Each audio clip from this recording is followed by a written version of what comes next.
I've actually read a biography of Washington by Ron Chernow.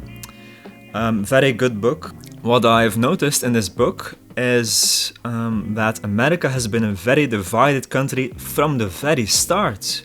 I've been following United States for some time, of course, like the entire world, right? So I've grown up on The Simpsons, I'm watching The Simpsons, I'm watching American films. I've found it a very interesting and fascinating place, a fascinating country. A country with a lot of beautiful places. There are a lot of places where I actually want to visit.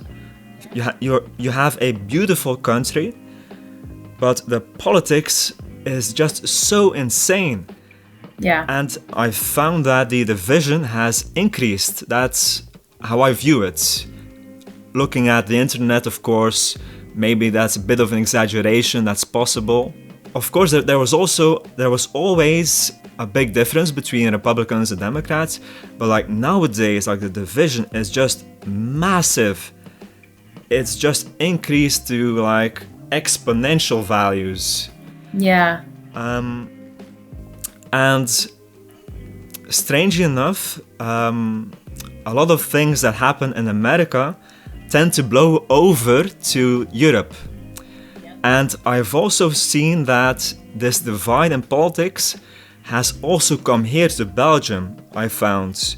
So this left-right divide in politics has also started to get over here. And actually, I would say I've become rather apolitical nowadays. Nowadays, I like to talk about the individual, on the individual level, not more on the political level, because frankly, if I have to be honest, I don't really believe that you should live your life hoping that politics will change your life. Yeah. But if I have to choose between politics and between self-improvement on the individual level, I have to choose the latter. Do you agree?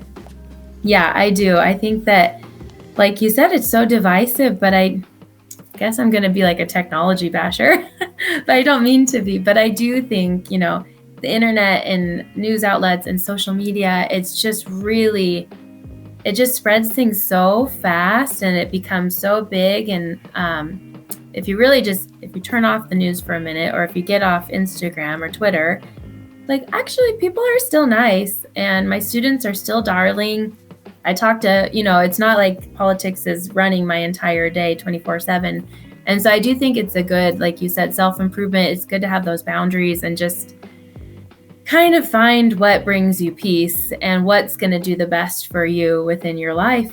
For me to get all charged up and ready to be divisive and go argue with people all day doesn't really serve me. That doesn't help me with my family. I'm not going to be in the right headspace to get books written or be good in front of children, and so I've found that I really have to, and that's just kind of how I've always been anyways. I like to just think more on what would help everybody and how can I help and be a good influence, look at the individual and not the label. And I really try not to get too divisive and fighting with people on social media or anything like that. That's just not my personality, but it is an interesting time, definitely. And I am seeing, even just watching different groups of students come in, or, raising my daughter in this time compared to when I was growing up. And yeah, it is interesting. I think you're right, though. You do have to choose to kind of just focus on your own peace and self-improvement. The reason I say it is I've noticed a lot of people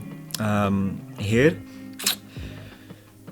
let's say that and I used to be kind of that way too. I used to hope that the right politician will get to power and everything will turn out fine. Everything will be great. We'll live in utopia. And I've just found that it is disempowering to be like that. You have to take charge of your own life. You can't wait around for the right guy to be elected. It doesn't work.